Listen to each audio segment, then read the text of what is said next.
Limited, just to mention a few. She volunteers with the Business Academy of a faith-based institution in Lagos, Nigeria. And she's currently the Gender and Safeguarding Officer at Terra Academy for the Arts. So let's all welcome her on board as she delivers a lecture on how to write a professional CV to us today. You're welcome, Ms. Ibukun Owolabi. Over to you. Thank you, dear Juliet, for this wonderful introduction. Good afternoon to every one of us. Thank you for taking our time today to join us on this session. And I trust it will be as engaging and impactful as it should be. So I'm told that the meeting is going to be recorded. I'd like all of you to please pay attention. And these are going to be the house rules for now. I have spoken that we should mute, so we cannot be running into each other's conversations. When you're muted, even if you're receiving a call, you will not be causing some disruption in the meeting. So that's why I asked us to mute initially. And then I hope we all have a pen and paper that we can jot down. You have questions you want to share and all of that. We'll have time for that. So I will go right into the session for today. Thank you all for welcoming me. So I will go right into the session for today. Thank you all for welcoming me. So our topic today is job readiness and how to write a CV.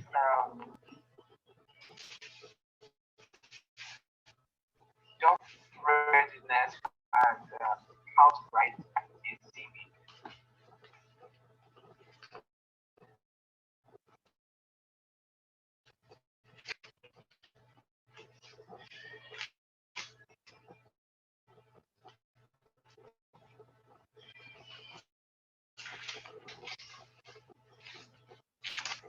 Can you all see the screen?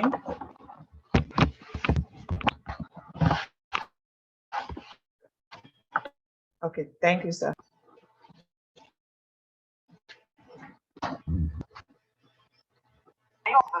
Okay, so how to write a CV? I'm sure this won't be quite strange. CV is not something that should be strange to a whole lot of us. Can we still see the screen? No. While we're getting the screen on, yes, we're working on it. So I'd like to start by asking us, what does a CV mean? What do you understand by the word CV? If you are going to speak, I'd like us to raise our hands. There is, on the reaction button, there's a point where you can raise your hand. If you want to speak, then I can call on you. So who wants to tell us what a CV means?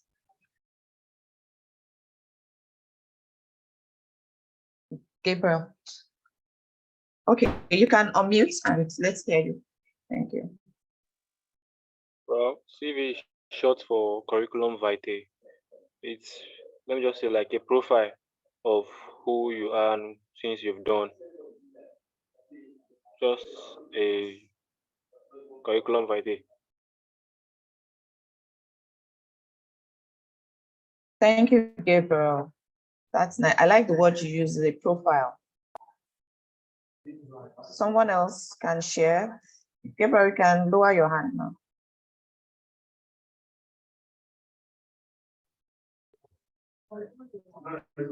Any other person wants to tell us what a CV means to you, the person?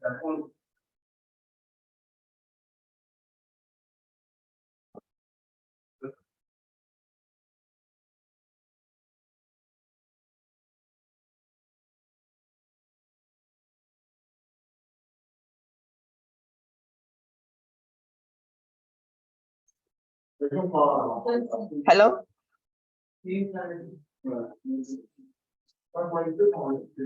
Does someone else want to share? Please unmute. Let's hear you, what you mean. All right, so just like Gabriel said, a CV is an applicant's profile that gives insights to the applicant's educational background, work experiences, maybe hobbies, and just an insight to the applicant's world entirely. It's a form of profile that can give an insight, of the applicant to Okay. the person who's going to employ him or her. Okay, thank you. That's nice. Thank you, Femi. So I'll take just one more person. Oluwapelumi Ogunpe.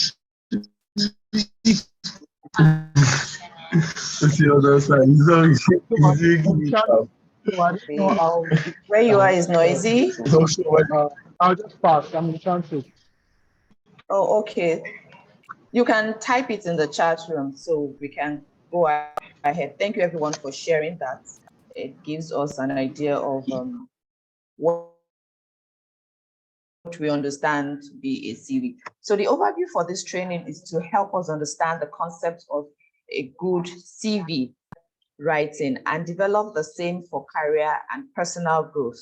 I put career and personal growth here because your life is actually in two parts.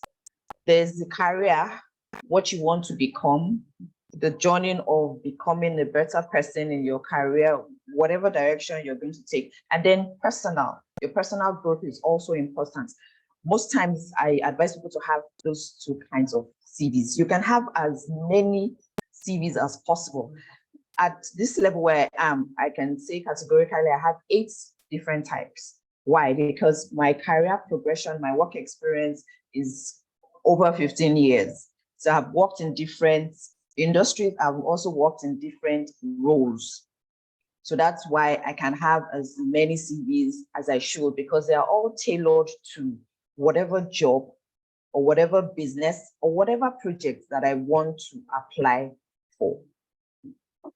So the CV also helps us to have the relevant skills, the relevant profile for today's contemporary business environment. Please confirm if you can still hear me. I want to know that we're following this discussion today. Yes, please. Thank you. Thank you. So our outline will talk about what a CV is and why I should have one, what a CV should and should not contain, and why we should use a CV builder.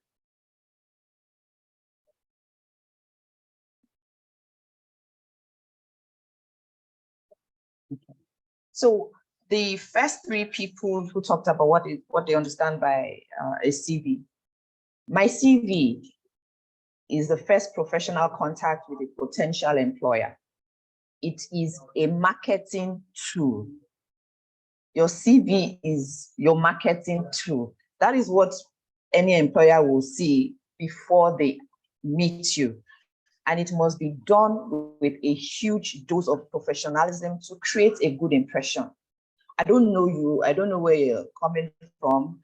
I cannot say a lot about you. I'm taking a risk. I'm talking from the point of an employer, and that's how we should also think like. You're applying as a potential employee. The employer is also taking a risk on you. But your CV is what shows who you are, what you have done, and where you are going. Those 3 things are important. So what is on a CV? First, your CV must have a format and must have a style to it. Why I would say it's a format and style, it gives the structure to the role you're applying for, to who you are as a person. If I'm applying for the role of, because we're in the creative industry, so now I want to apply for, let me see, one of our courses now, script writing. My CV must contain my interests first. If it's a first line application, must contain my interest in script writing. 2, it must contain the courses or a course that I have taken. I will not entertain a CV for script writing. And then you're telling me you have done an internship as a biochemist. There's no connection. So that I'm going to go into the bits how a recruiter would also look at CVs. Largely, if they cannot from the first 2 minutes and glance through, 2 minutes is even quite long for a recruiter. They know what they're looking for. And if they can't find it, they trash the CV. Now, the style or the structure of your CV, your name should come first. First name and surname. That's what is needed.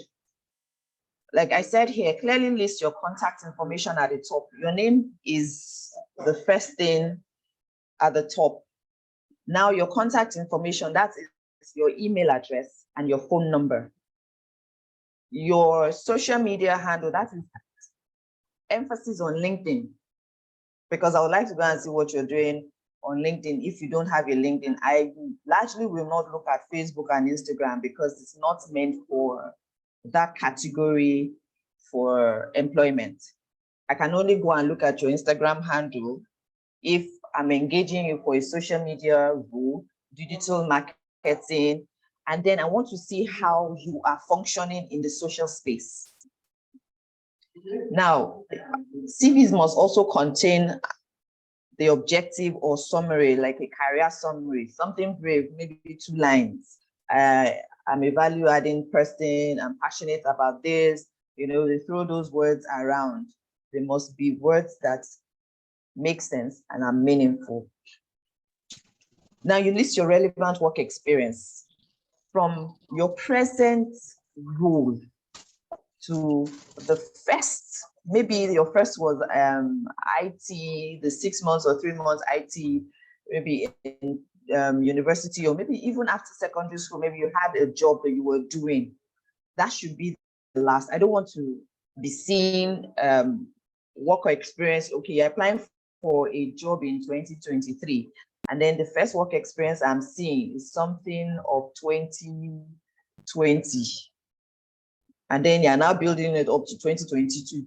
No, it must not follow that format. It's where you have worked last should be the first.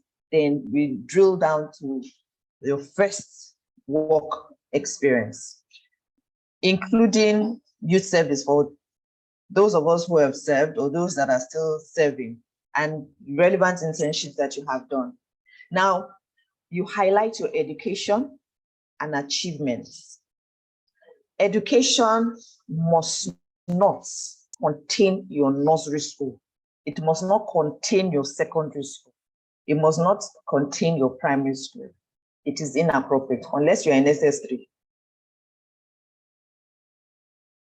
Then achievements, if you, before you joined or took a course in TAFTA, if you had been doing, maybe you joined an events company, you helped them to set the stage, do decorations and all of those things, highlight the point where addresses what you did in particular, not what we did as a team. If it's that, oh, I was able to handle the stage by myself, or was able to give suggestions on color, I was able to give suggestions on lights, I was able to convince the clients to use our own business. Those are achievements that must be highlighted because it gives you opportunity to shine.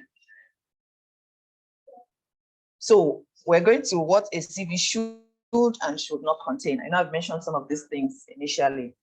Your names, first name and surname in that order.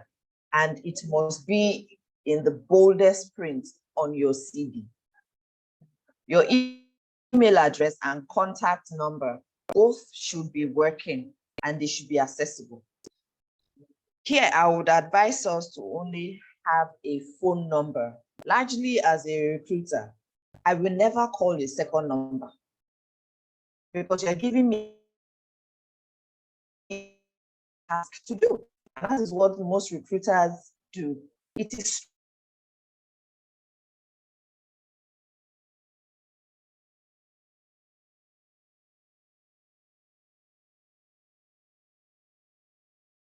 finished. Time for Agent Gupta and Agent Gupta to catch Mission P.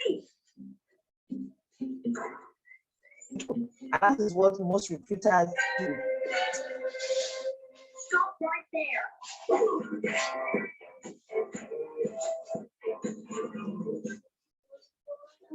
That actually looked better than I Hello? thought. You can hear me now. Thank you. Oh, you're the next thing to find out? And say Richard's mute, please. Don't worry, we'll use our super spy skills. Okay, thank you.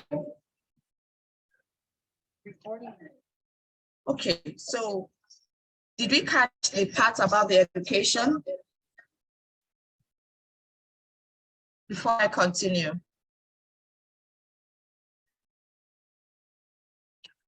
Okay, so I was talking about email address and contact number.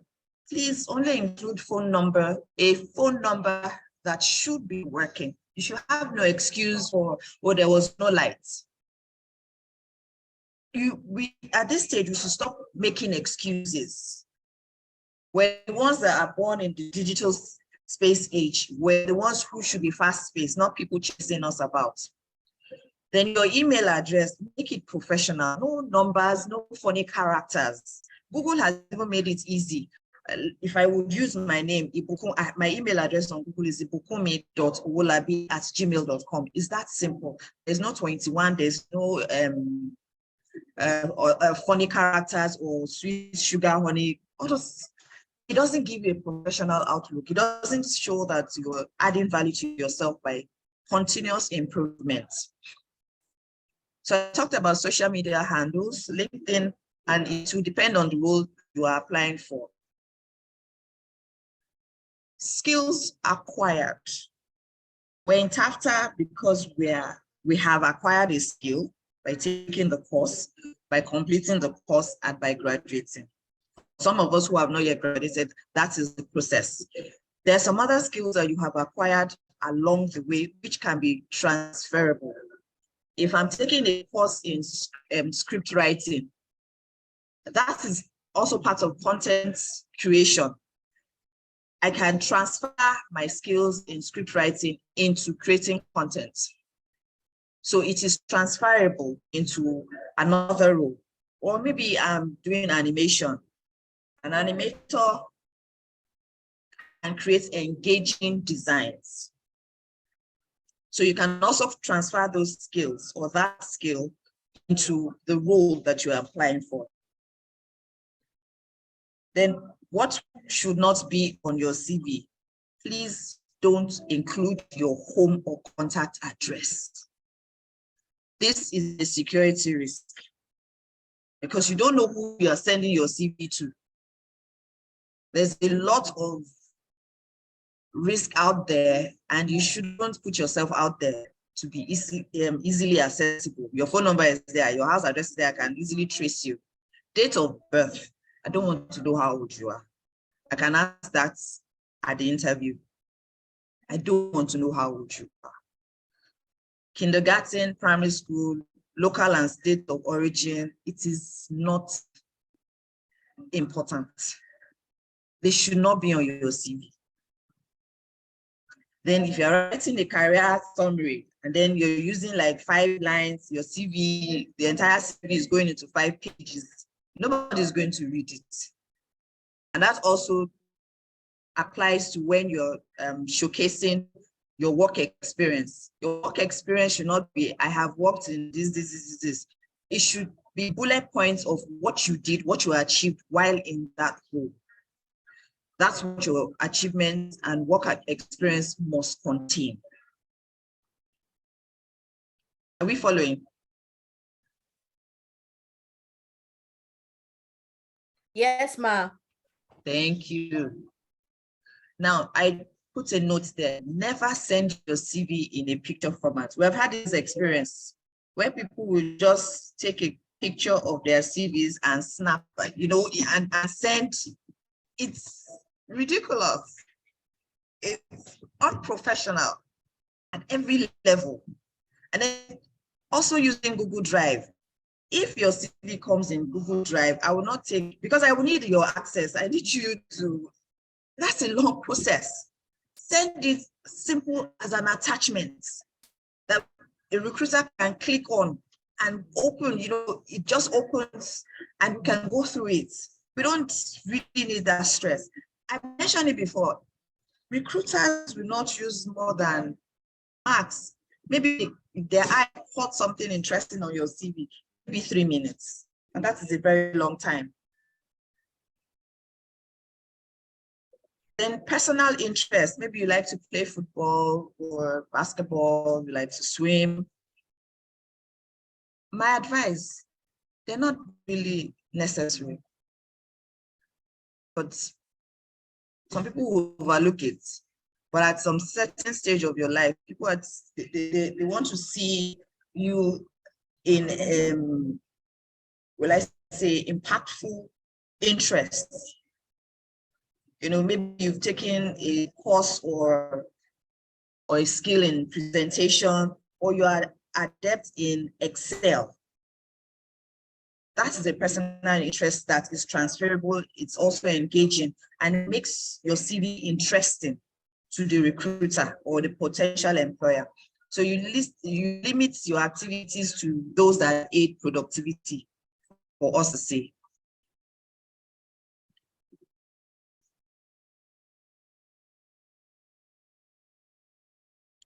Now let's talk about using a CV builder. This is wonderful in today's world. Why I would say so is because it helps you to build your CV. It saves you time, gives you option for style and structure, and the use of professional fonts. So you're not building or creating or developing your CV from scratch. You already have a template from different sites. I put some sites here that you can check.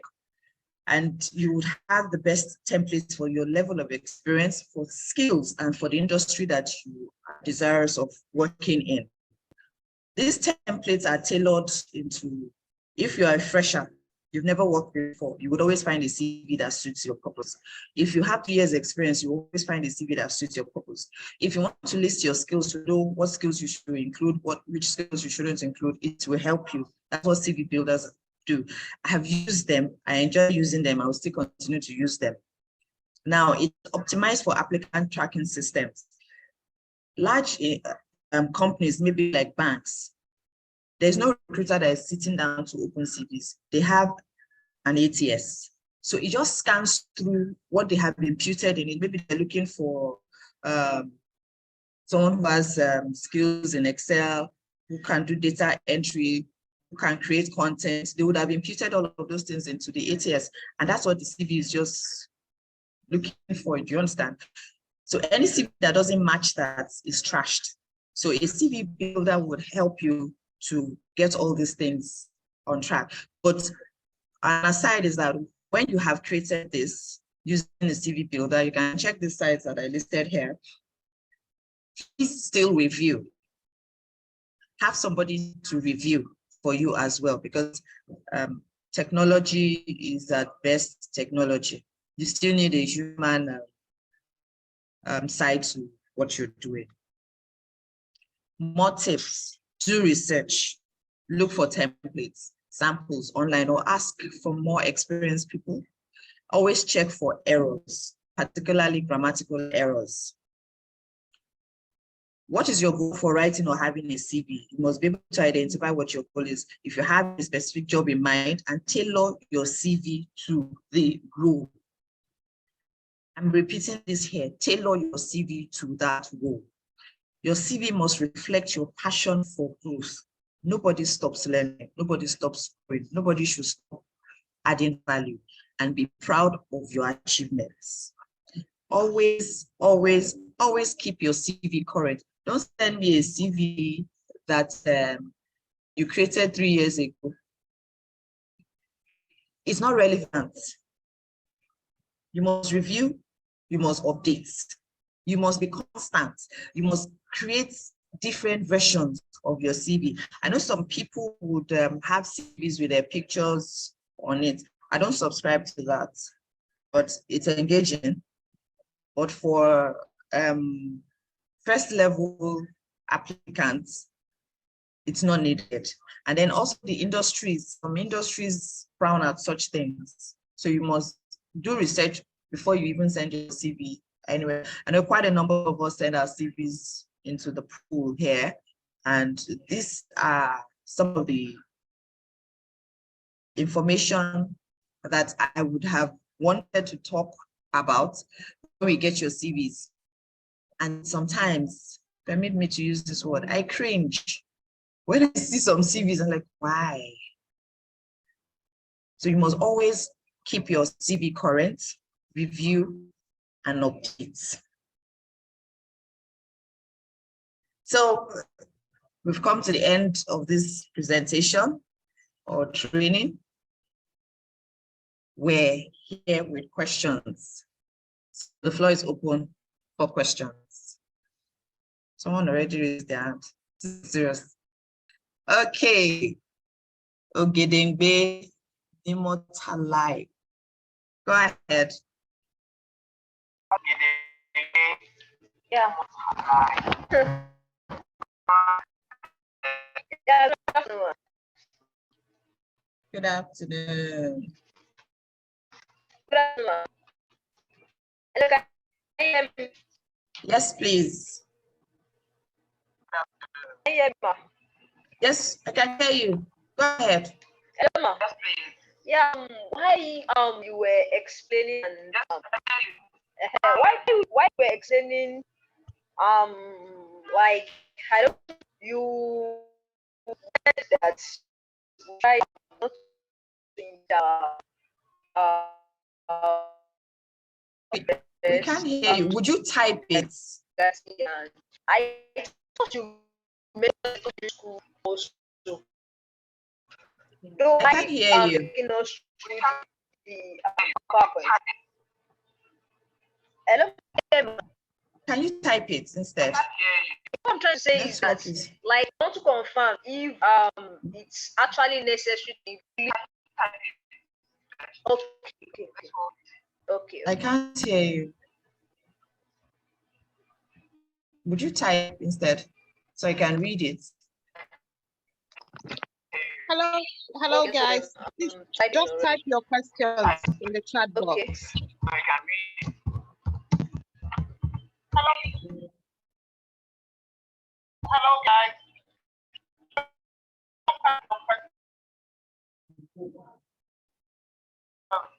Okay. I'm sorry, I can't hear. Okay. Hello, everyone. I took down some of the questions in the chat Okay. box. Okay, great. So I think I'll just read them out and then you provide the Okay. answers. Okay. So the first question is, how many pages should the CV be? I guess he joined late or so. Okay, for fresh graduate, your CV should not be more than a page. Like you don't have any work experience, 1 page.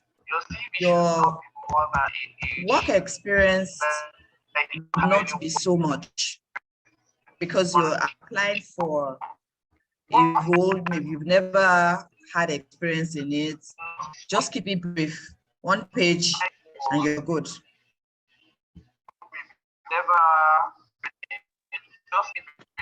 Okay, thank you for that. Please, guys, let's mute our mics so that we can get all the information that is being shared.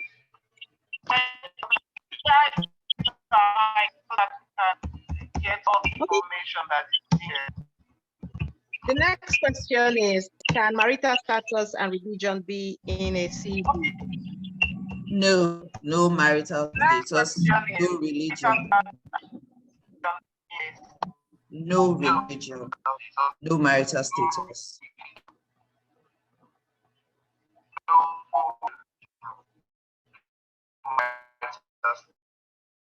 Okay, let me quickly address the ones that have work experience. Make it 2 pages.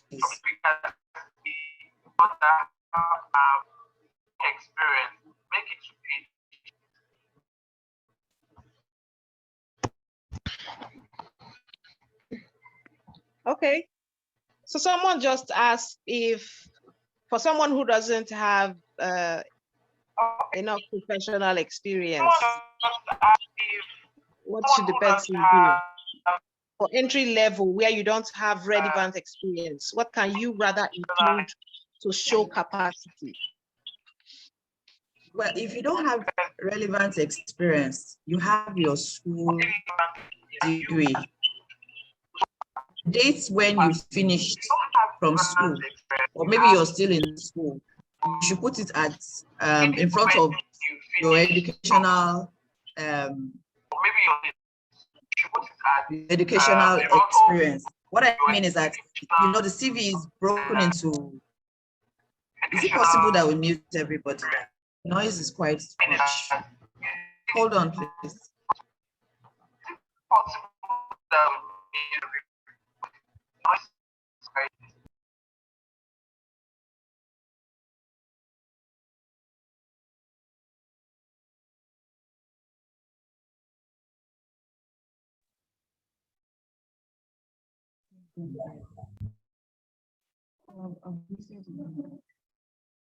Hello?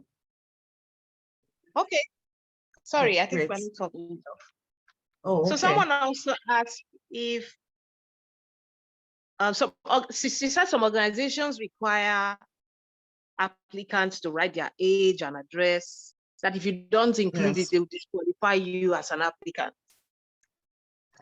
I know that happens quite a lot, but how would you know unless you send your CV?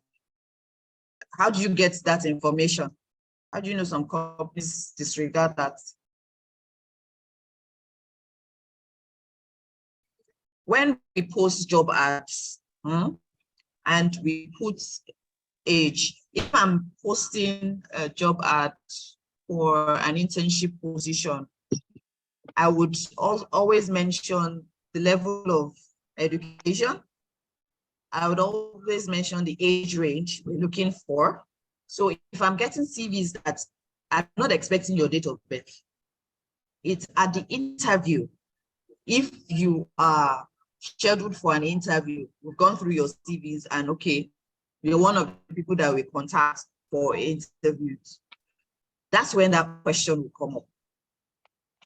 So I don't know of organizations really that will require you to include your age. It is not professional to include your age. Your own is when there's an advert. I'm looking for, let's say, graduates who have served, age range between 22 to 28. I don't expect a 30-year-old to apply. Neither do I expect an 18-year-old to apply. So the age, where you stay, where you live, comes up during the interview process. That is when you are invited either for a virtual interview or a physical interview.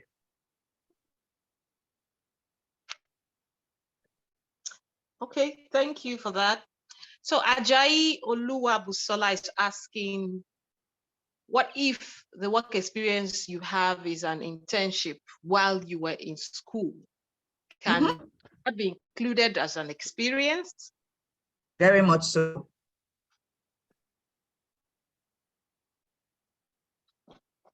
Okay. And someone is also wanting to know what's the difference between a resume and a CV is. Okay. The difference between a resume and a CV is this. CV is actually more academic. The resume is like a profile. And I think it's only in the US that they use resumes. I hope I'm correct. But CVs are largely for people in their academic profession. Nigeria just absorbs that phrase or word. That's how we just create our CVs based on our education, and our work experience. But the resume is a lot fuller. It's like you're telling a story. Like, how will I put it? Yes, if you're applying for a master's program, that is where you create something that looks like a resume. It will not look like it's not a job application. You're applying to further your education. So that's where there's a difference. But Nigeria largely dwells on CV. When people are asking about or telling people to send your resume, it kind of gets me worried because I don't know why you ask me for resume instead of CV. Okay. So Joelle wants to know if tertiary education can be included in a CV. That's the only thing that you include. Okay. So someone asked a very interesting question. He asked, where do fellowship appear in a CV? Fellowship, that's if you participated in a fellowship. It depends on what fellowship. Let the person be clear about what it means by fellowship. Okay. So there's also a question, what sites can one use to build CV? Best option to give yourself a task to make you proud of yourself. Do research. That's why I put those sites there for us to have. Those are sites for CV builders. You would see how they have different styles, different structures, and the different level of experience. The one that fits, if you're applying for the role of an account officer, you will see it there. They have a lot of samples, a lot of templates. You will check the one that suits your purpose. If it's that you're applying for maybe customer service is a lot. Maybe there's the officer, there's the executive, there's the director, there's the manager.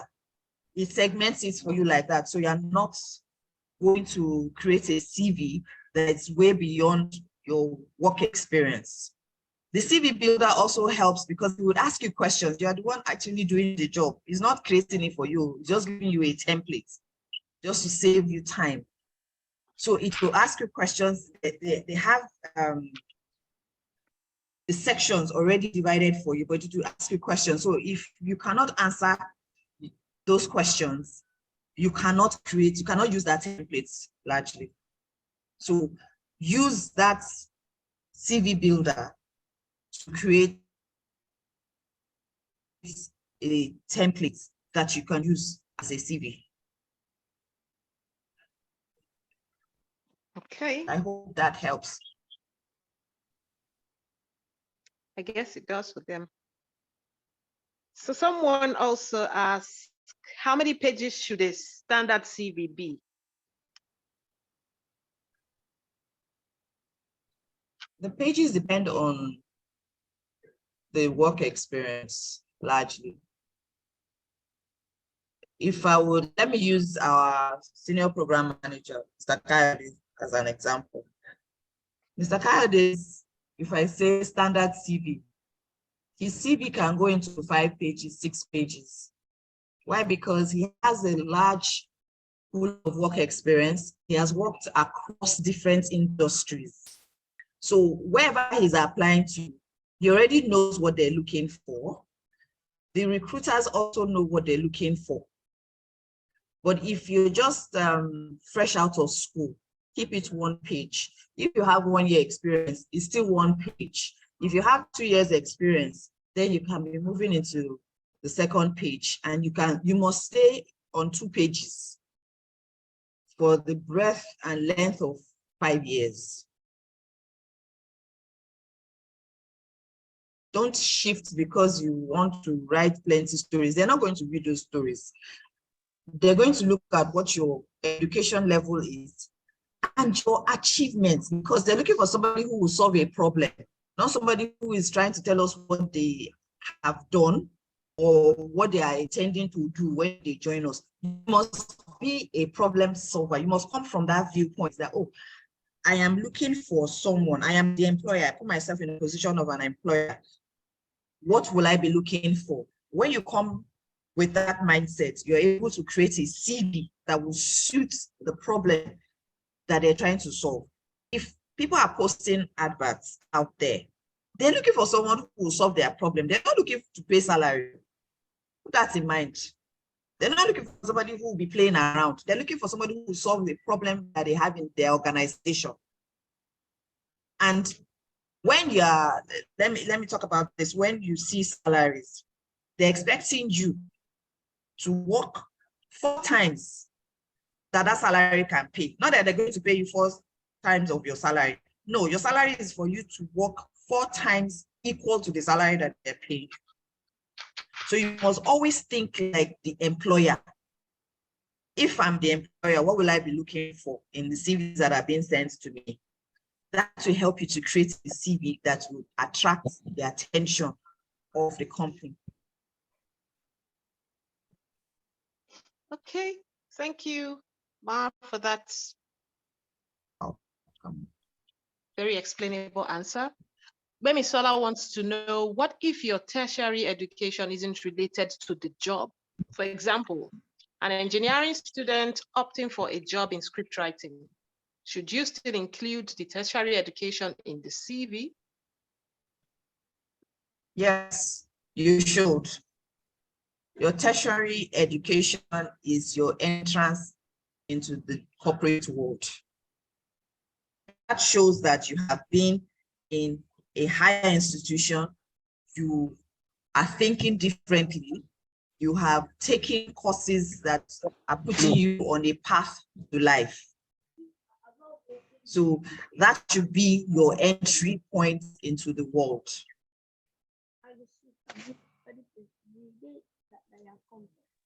Thank you again. So we have another question here. It says, what's the difference between a CV and a portfolio? A portfolio is more of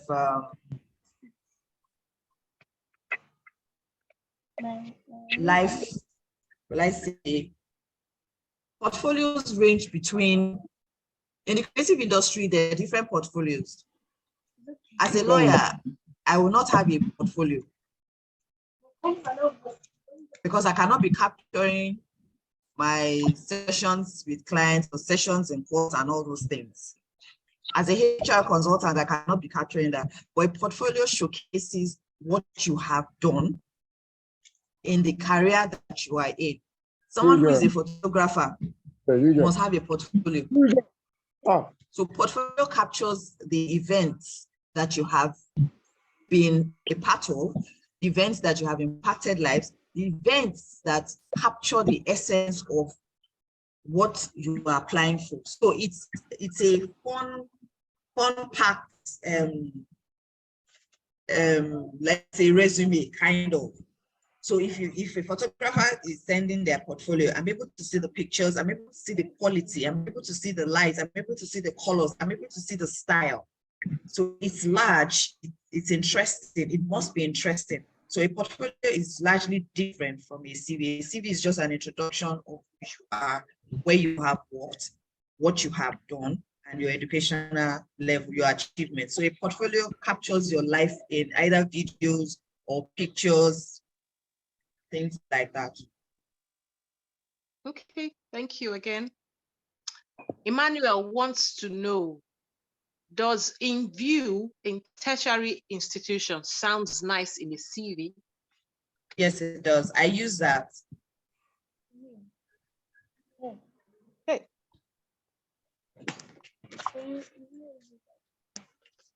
So there's another question. Yeah. It says, can one put writing or love for books as personal interest? Yes. Love for books. Yes, love for books, like reading, right? Yes. Yeah, you can.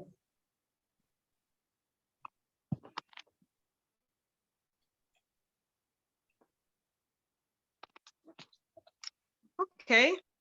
I think that's all the questions we have for now. Okay, we have one last one. Say, Ma, what if No, Ma. Good afternoon, Ma. Hold on. Please mute Oluwaseun. Yeah, Juliet, go ahead. Okay, it says, Ma, what if you are an undergraduate attending Open University to obtain your BSc and you are in need of a job? How do you fit your educational qualifications? Since you have said we shouldn't include less, the question is incomplete. Yes, you include your present educational level. You are waiting, I think they use that, awaiting results or in view. You're still in school. I think in view is a lot better, but you must include that the present educational level you are at. Okay. I've had a couple of people who are still in school. Okay. Then the last question here is from Faith Nell. It says, can one include languages spoken? Sure, if it relates to the role you're applying for. If it's a customer service role, why not include languages? Okay. And So that, Oluwaseun wanted to ask a question. please go ahead, Oluwaseun.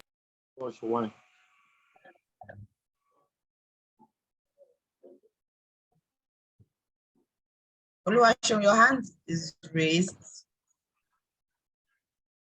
Has your question been answered?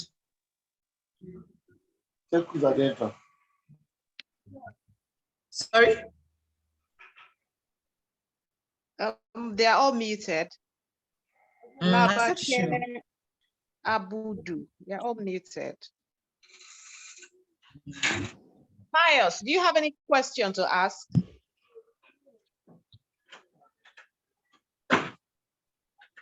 Hello, good afternoon. Good afternoon. Can I speak? Yes, please.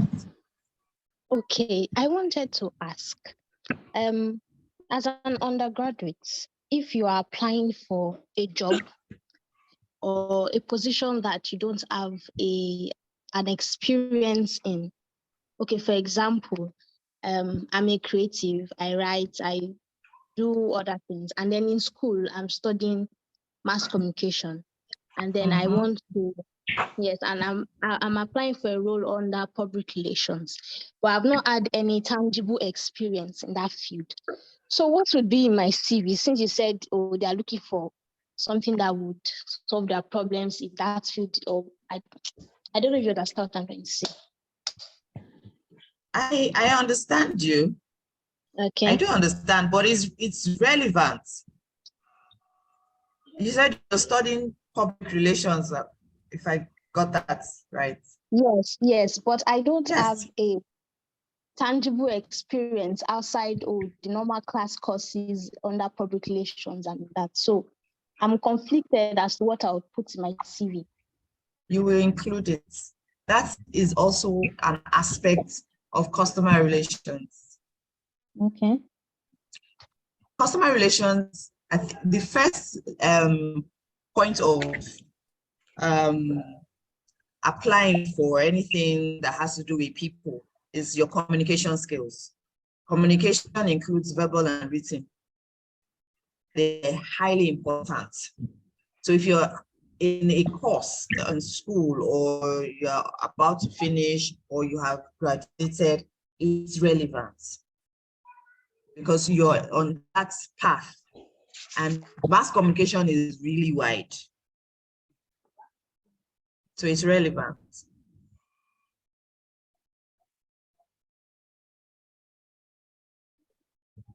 I hope that helps. Okay, thank you.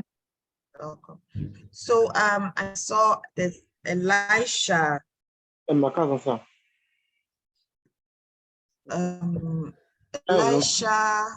what was your question? Then Is Elisha still here?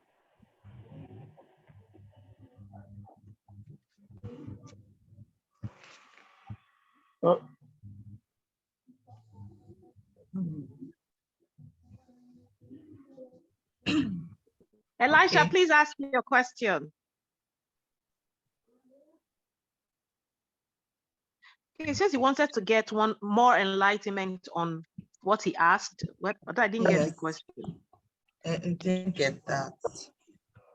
Ìdí tèmi dẹ̀ fi pè ní pé mi ò fẹ́ kí ó jẹ́ pé bóyá Okay. So guys, what you can do is send your questions in the groups and we will address them there. tó bá di pé kíní. Elisha, can I'm you sorry, type ma. your- I already typed my question, but it wasn't answered. So I feel I should Okay. ask it to the person. Maybe you Go will ahead. understand, ma. Go ahead.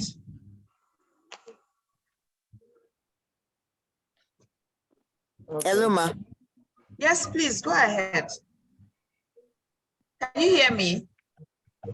Okay, I can hear you, ma. Good afternoon, ma. Good afternoon. Yeah, thank you so much. It was such a wonderful session with you. Yeah, but really, the questions I've been getting so far from my other colleagues are mainly or were mainly based for undergraduates or fresh graduates. Personally, I'm of this thought that life is about changes, and the only constant thing in life is change. Now, for individuals that actually graduates, that they have their work experiences, maybe in another field, but because of their interest, their passion, they now probably find themselves in the field of creativity, maybe in the field of humanity and all of that. But the age is now a constraint to them. They have the passion, they have the skills, they have what it takes to really maximize all they have.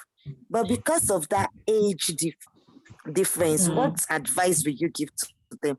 How do they make this dream, this vision come through? So that's just my question, ma. Thank you so Okay. much, ma. You're welcome. This is my advice.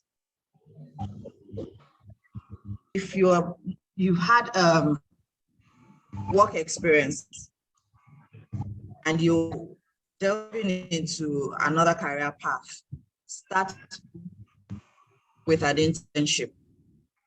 I'll use myself as an example. I didn't start out as a HR person. I'm a lawyer, but I had interest in HR. I had worked under HR people, some companies. So I decided to take a leap and I went to intern. I did a LinkedIn search, figured out a lot of top consultants in human resource. I personally went to see them after several LinkedIn messages and the likes. So until when three of them reached out to me and I decided to let me just intern at your firm. Please don't pay me. That was my own approach. I just want to learn. And it worked out fine. I had the hands-on experience that I needed. Within 3 months, I was moved to team lead. Because why? Number one, I had that background in law. I had some transferable skills that I didn't know they were looking for. And that is what has helped me. So age should not be a barrier. What they're looking for is what you have that you can use to add value to their organization.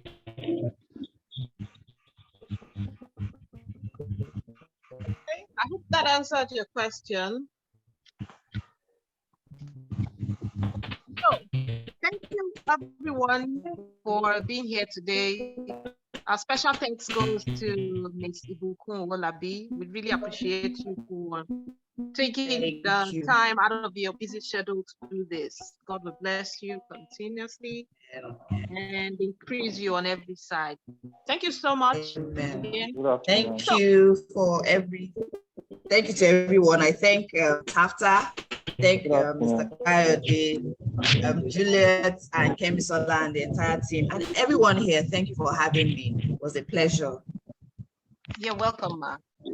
So guys, please don't leave the chat room yet. Next will be portfolio creation, how to create a portfolio. A lot of you have been asking that question and we have a facilitator here who has all the information you need on how to create a portfolio. Please stay tuned. Kemisola, are you here, please? Yes, Juliet, I'm here with you. Okay, good afternoon. You're welcome. Good afternoon. Welcome to this section. So let me quickly introduce the next facilitator we have here today. Her name is Oluwakemi Sola Isijola. She's an expert in the creative. She's a film director, a video editor, a budding scriptwriter, and a dabbling creative. She has worked on short film projects, documentaries, and television commercials in the capacity of director, producer, and scriptwriter. She is a graduate of the University of Ibadan, where she got her bachelor's in theater arts. She has master's degree in film production from the Pan Atlantic University, Lagos. And she's currently the relationship manager at Terra Academy for the Arts in Ogun State. Let us all welcome her today as she delivers a lecture that is very necessary for you as creatives in the Nigerian industry. You're welcome, Kemi Sola. Please, over to you. Thank you, Juliet. Please, I need to share my screen, so.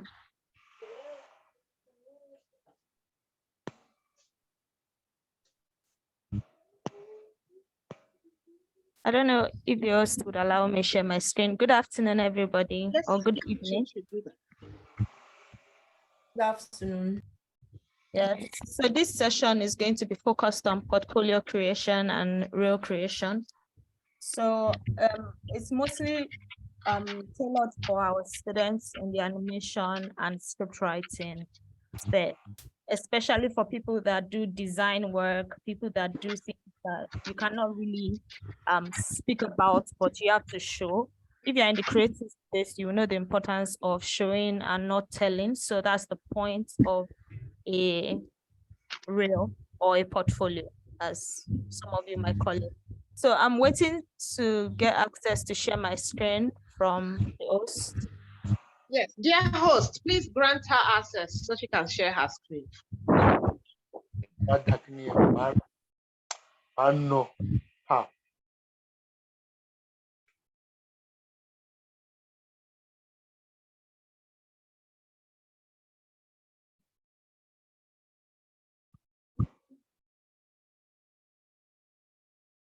So while I'm waiting for that, I'm just going to start up.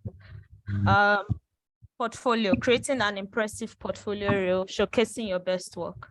As a creative or as somebody in the realm of, most of your work has to do with things that you bring from your mind out to the world. Please, can we all mute our mics so that everybody can benefit? Pius, please mute your mic. Oh, sorry. Yeah, fine. Yes, thank you. I'm going to share my screen now. Yes. So let's start. Importance. What is a portfolio reel? A portfolio reel is a powerful tool to demonstrate your skill and creativity. It captures the attention of your potential clients, employers, or collaborators. It showcases your ability in a concise and engaging format. So for most of us in the creative space, we're mostly about telling stories or bringing out an idea that you have in your mind and being able to show people what it is that you have thought about. So who can have a portfolio? An animator can have a portfolio, a scriptwriter, photographers, actors, filmmakers, graphic or web designers. Any person within the creative space really can have a portfolio. It's just a way to show people what you have been doing or what you are capable of without necessarily having to tell them. So how to begin your portfolio reel? You have to introduce yourself. Usually in a portfolio is different from a CV in the CV. Can you hear me, everyone? Yes, please. Yes, we can hear you. Yes. All right. So a portfolio reel is different from a CV. So it's not really a wordy it's not really a wordy package. It's mostly something with visuals, something that people can see, something that you can demonstrate for people to showcase what you have been doing so far. So the first thing you need in a portfolio is an introduction, usually your name and what you do. Mustafa Zaina, please, can you mute your mic?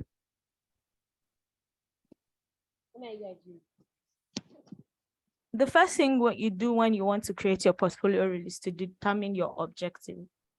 Are you targeting a specific genre? So for instance, our scriptwriters and filmmakers, are you a scriptwriter that writes in the horror film genre? Are you in the love film genre? Like, what kind of stories do you focus on, or where is your strength, or where does your strength lie? So that's where you want to focus on. And also the industry you're targeting. So for animation, for instance, are you targeting the 3D industry? Are you targeting the 2D? Do you want to do motion graphics? Basically, you have to know what your portfolio is about, or what you intend to do with your portfolio, so that you don't have a wishy-washy portfolio. And then you also need to identify your target audience. By target audience, are you trying to get collaborators? Most creatives actually thrive on collaboration. So as a new creative, it's always good to have a portfolio reel that you can share to your fellow creatives, friends, so you could see how they could add to what you're doing and how you could add to what they're doing. I read of that. Where that clothes are. Mustafa Please Zaina. let everyone mute their mic. If you are not the one speaking, mute your mic. Thank you, Juliet. So you need to identify your target audience, as I've said. For scriptwriters, some of you might want to be pitching to a producer, you want to pitch to a director, knowing that you know the kind of works that you're going to compile together and how you're going to put your work together so that you can attract the producer or you can attract the director, so you don't waste time dilly-dallying about whatever it is that you're doing. So what should be in your portfolio reel? You have to select your best works. A lot of us in the creative sphere, most of us started out as self-taught, or some of us started with, going to an academy to learn or something. So your first works might not be your best works, but that's the reason why you have to keep doing what you do, so that you can have things that you can showcase to people. So you select your best works. You don't need a lot, actually. You could have like 4, you could have like 5. You just select the best that you have, quality over quantity, as I've put in my slide here. Choose your limited number of your strongest pieces, and then you put it together in a portfolio reel. So you need variety over relevance. You need, for someone that is looking to collaborate, it's always best to have variety. So for instance, you're a 2D artist, but sometimes you dabble in 3D. It's nice for you to just have that variety, so you could attract people that maybe want to, you could attract a video editor, for instance, that could need some of your services in 3D, or need some of your little knowledge in 2D. So you need to have a little variety depending on the audience, of course, that you are sending your portfolio reel to. So ensure your work aligns with your goals and your audience. So the most important thing to know before creating a reel is the audience, the person you're sending your reel to, and also the intention you want your reel to, what you intend your reel to do for you. Do you need it to attract investors? Do you need to just showcase your work? It depends on what you really intend to do with your portfolio reel. So the next thing for scriptwriters, I think this is more of a focus on people that are into storytelling, scriptwriters, animators, actors, a lot of people that are really about telling a story. You need to be able to establish a structure, because you cannot start a portfolio without giving the audience something to look forward to. So if you're, for instance, you are creating a portfolio reel and you want to show your progression over time in one of your fields, for instance, as an animator, you want to show your progression from when you started to now, you could start with either your best works. I always advise to start with your best works, because you need to capture the attention of your audience first. So you start with your best works and then you progress to how you started. So it's almost like you're taking the audience down the line of your development. So it's always good to establish a structure. It doesn't have to be a narrative style storytelling, but it's always good to organize your work and have a flow so that the person that you are sending it to or the person that is looking through your portfolio can have an understanding of what you are trying to say.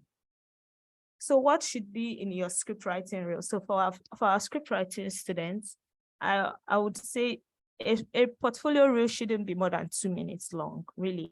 The moment it's getting too long, people get bored, people get, disinterested in whatever it is that you've sent them. So try to aim for 1 minute to 2 minutes reel duration. Make an impact. Highlight the most impactful moment of your work. So as a script writer, you've written scripts. You could pick the high points of your scripts, the scenes that really mattered to the work, the points where the conflict was high. You could pick those parts of your script and then put those excerpts together. You have to pay attention to pacing. I would like to say this, that as a creative, it's always good to have more than one skill. As I have skills in video editing, I have skills in camera work, so that you can merge all those skills together to have something worth showing. And if you don't have all the skills, because we can't obviously have all the skills, it's always good to collaborate with people. Like, for instance, a scriptwriter can collaborate with a video editor to create a very interesting, compact reel, so that you keep your audience engaged. You use visual representations, you can use pictures, you can use videos. For a scriptwriter that already has like some of your scripts in production, you could take excerpts from that production, support it with maybe a text on screen display of the script, so that the audience is not really bored with looking at what you have sent them.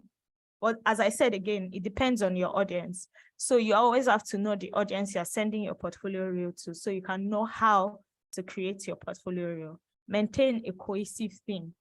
For our script writing students, I know you already know what a theme is. So you have to maintain a cohesive theme. If you're trying to speak on, for instance, a theme, the world is dark and I like it. So you can use that theme to guide your mind when you're putting your portfolio reel together. So for a portfolio reel, it's always good to put music and sound, because music and sound, they dictate the pacing of your work. They also help, garner emotions from your audience. So for instance, your scripts or your animation work or your acting reel is about an emotional situation.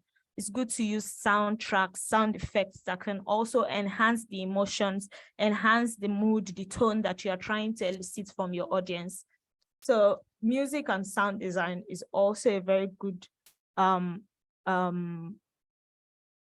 it's a very good thing to have in your portfolio. It will help you enhance what you have. And yeah. The next thing to do is to add context and description. So for instance, I have some pictures in my slide here. These pictures, you might look at them and you're like, wondering what could this be? But if I add a few texts, 2 women in silk material, photographed by me, or you have a story that you're trying to use this picture to tell, it's always best to add context and description to the project or to the pictures or to the videos or to the scripts that you have written. I'm going to show some examples soon so that you can know, you can have an idea of what I'm saying. So provide project details, add captions, titles, and descriptions to provide context for each piece. Your work has meaning to you. So this is the point where you have to tell the people that you're sending your portfolio to what you meant by what you did. So this point in the portfolio is your opportunity to clearly state your contributions, responsibilities, and intentions of what you have done in your portfolio reel. Keep it concise, avoid overwhelming the viewer with excessive text. Most creatives, most people now, we have such a short attention span. So it's best to keep your words very concise, short, and detailed.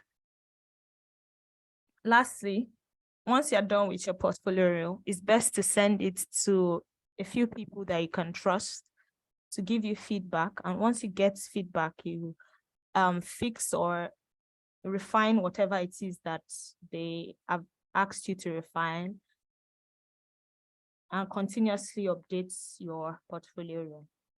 So there are some best portfolio spaces. Currently, a lot of us in Nigeria, because most websites are, you have to pay for hosting.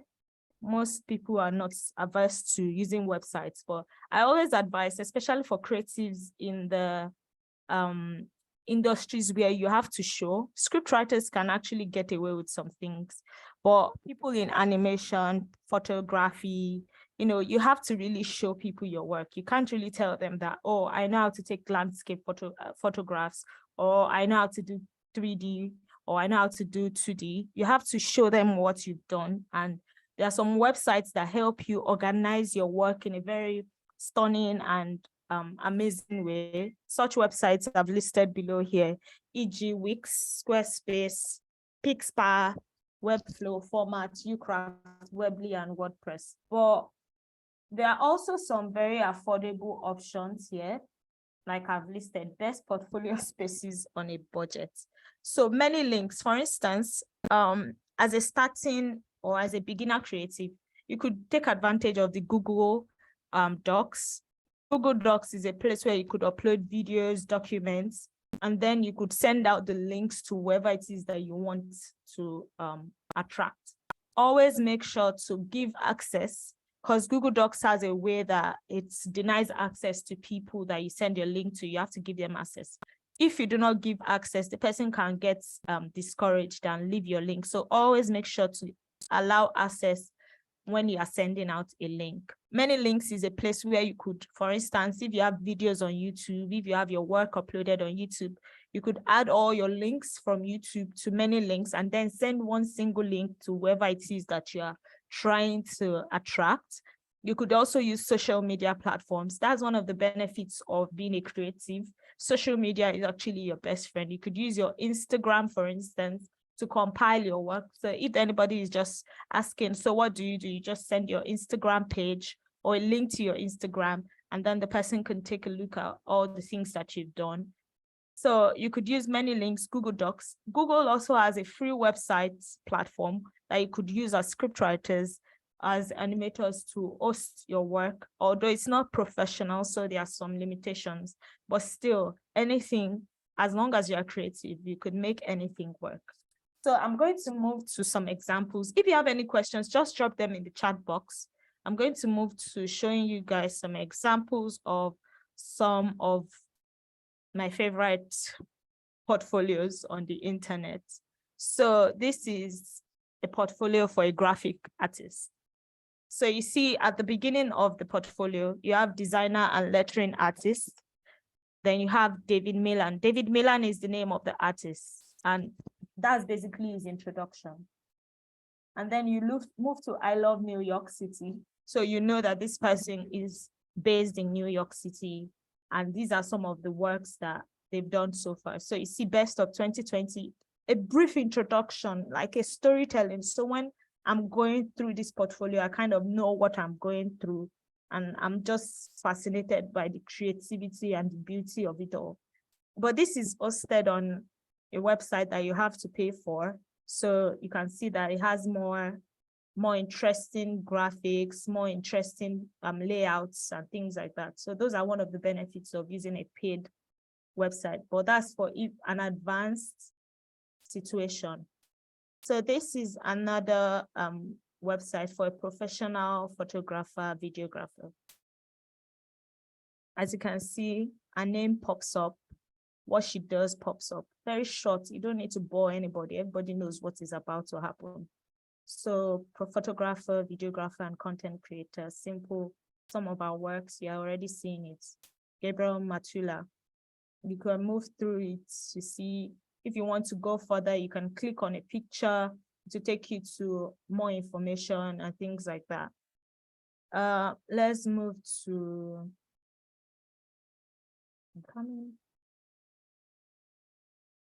So this is yet another interesting portfolio of a graphic designer designing in the end times. This person is very interesting. As a creative, you have to be interesting. You have to capture your audience, and you have to know what people really want. So this is his name.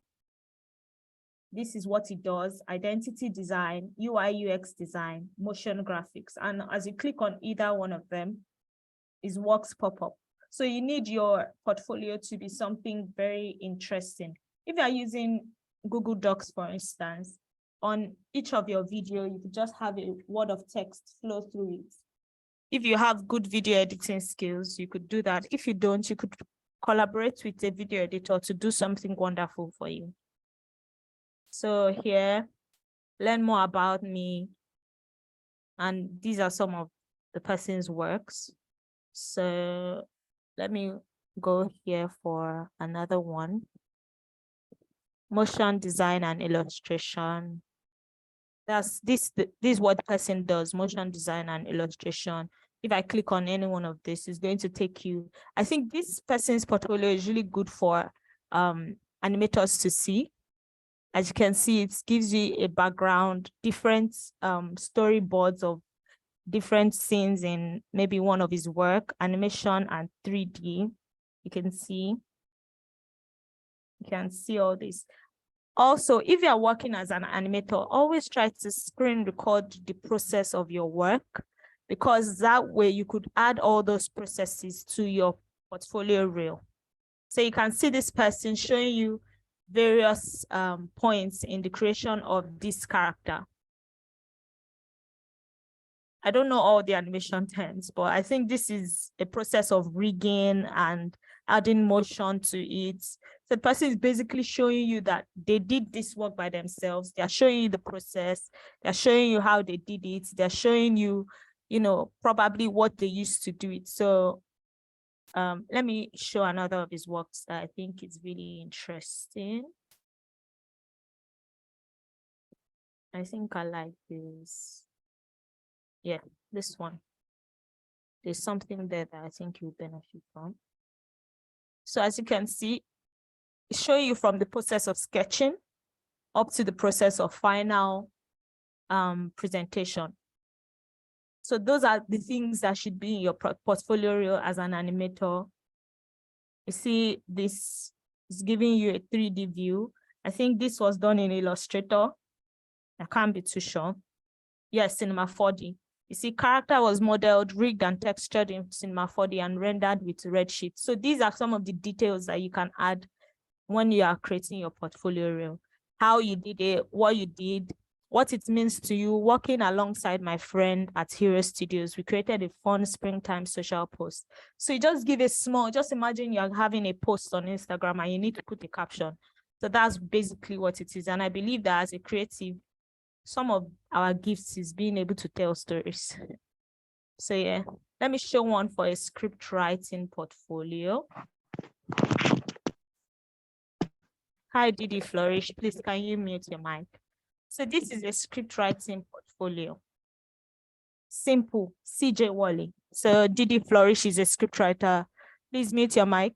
She just writes Didi Flourish, script writer. You really don't need so much storytelling in your portfolio. Like not storytelling in the sense of expressing your ideas, or storytelling in the sense of wordiness. You don't really need so many, Englishes.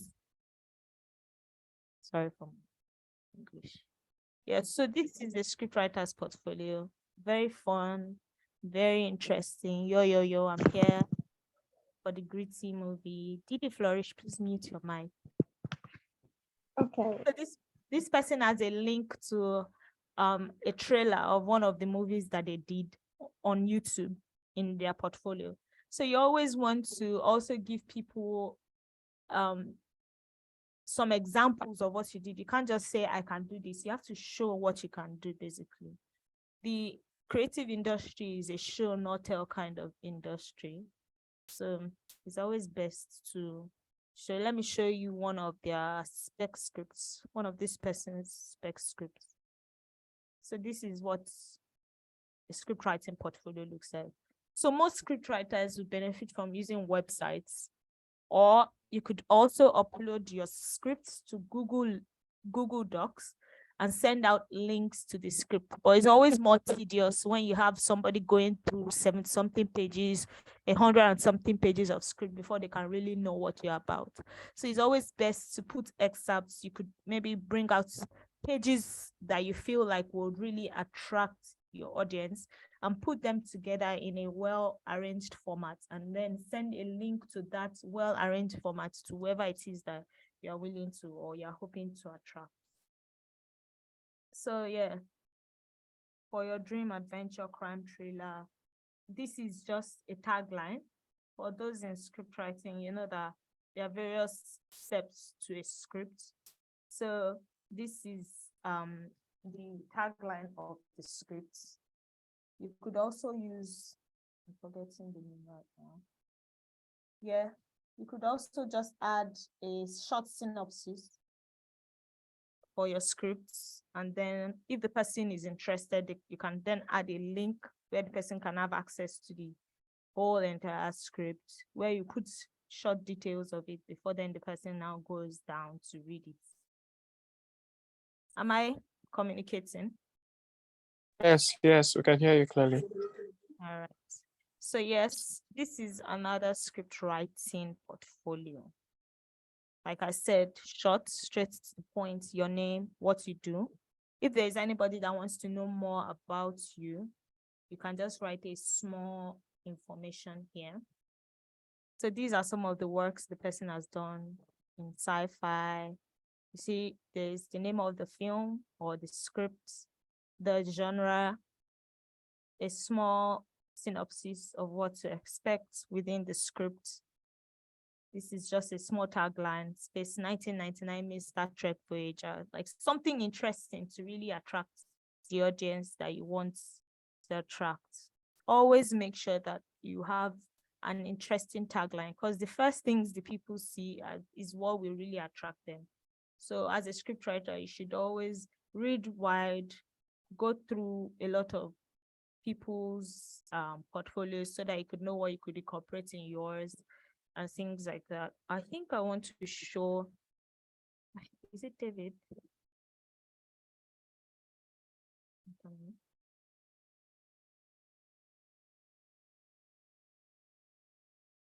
If you have any questions, please drop them in the chat box, because I think I'm almost done.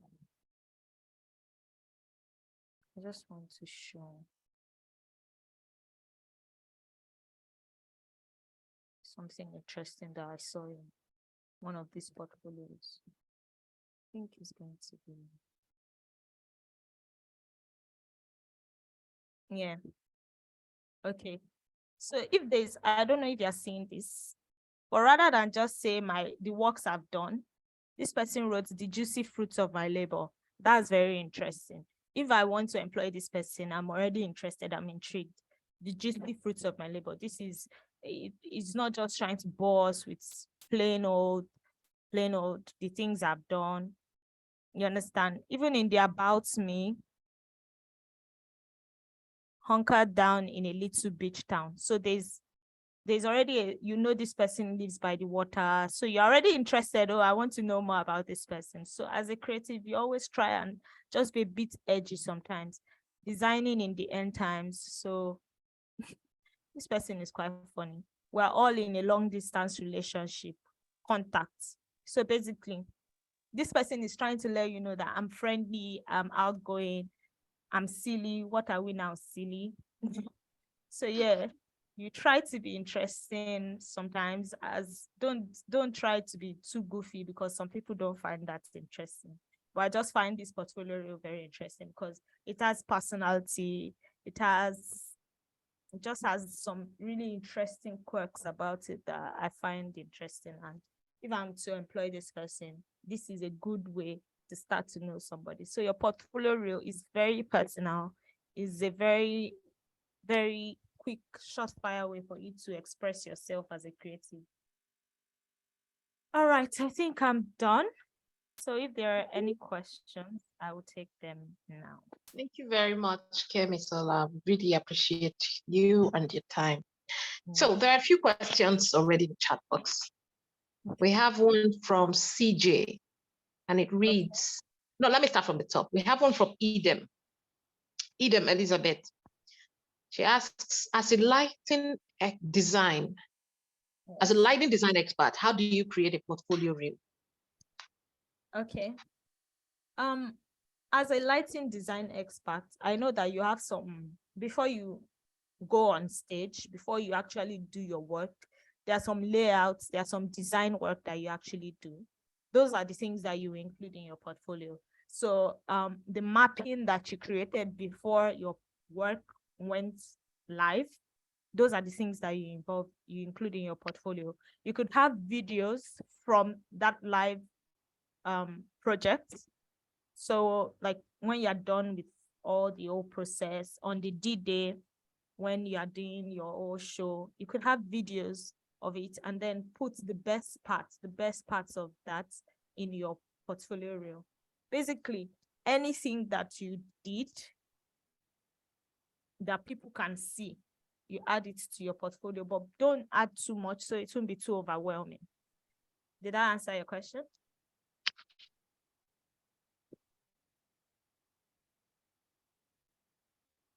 Okay, I guess that answers the question.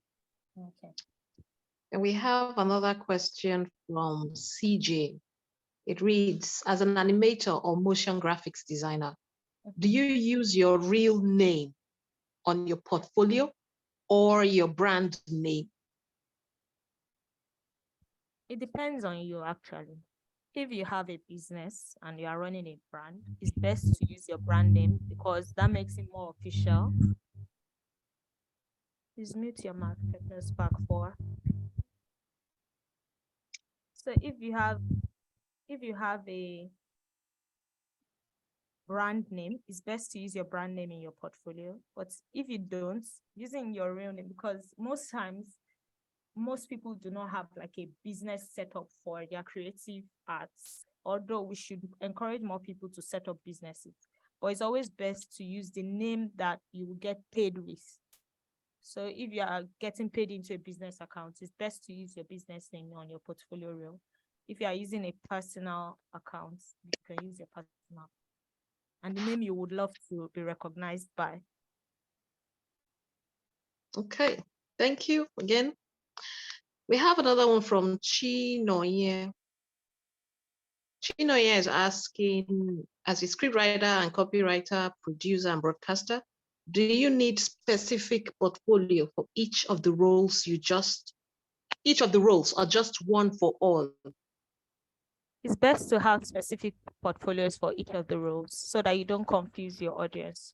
For instance, Chinoye, if you are sending your producing reel to somebody that wants to employ you as a producer, they wouldn't need a copywriter portfolio. So the copywriter aspect might be a bit too much of a crowd within your portfolio. So it's always best to have a portfolio for each of your skills or each of your creative work. Okay, so thank you so much for taking time out to do this today. I don't think there are any more questions. All right. Okay, there's a question from Awa Precious. She's a scriptwriter. Do you need to write as many scripts or stories before creating a portfolio reel? Sadly, yes. As a scriptwriter, one of the things you have to really do is to write stories. Write stories that won't get published. Write stories, because the more you write, the more you refine your skills. So all these works that you've written, we select from them. So yeah, as a scriptwriter, you really need to be writing because basically that's what you are a writer. So you need to be writing.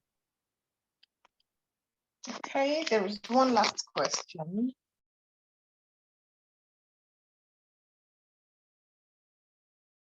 Somebody asked, can we make images to showcase your script in your portfolio? Yes. So you can use images to if your scripts have not been produced yet, images would be a good way to depict what your script would have been if it was produced into a feature or a short film. Okay. I don't think there's any more questions.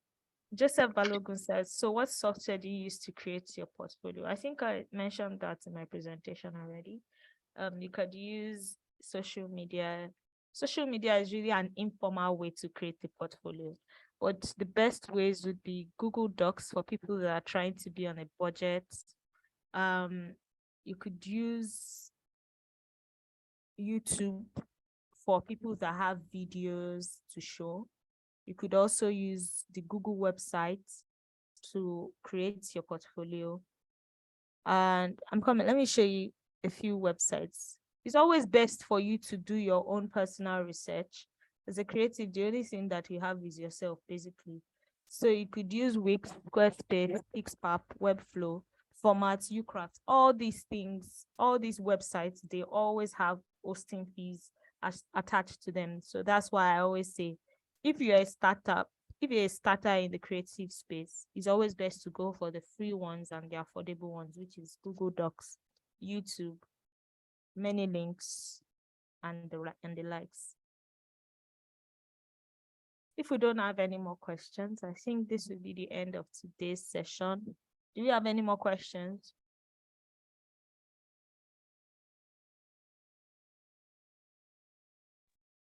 Guys, any more questions?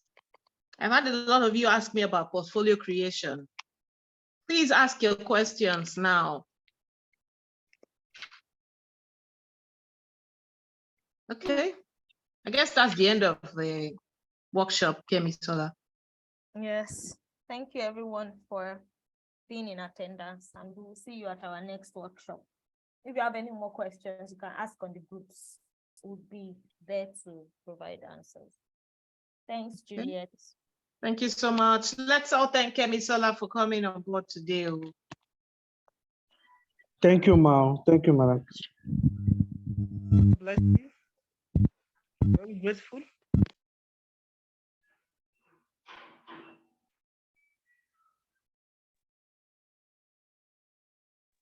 We'll see you in the next workshop, guys. Thank you all and have a beautiful evening.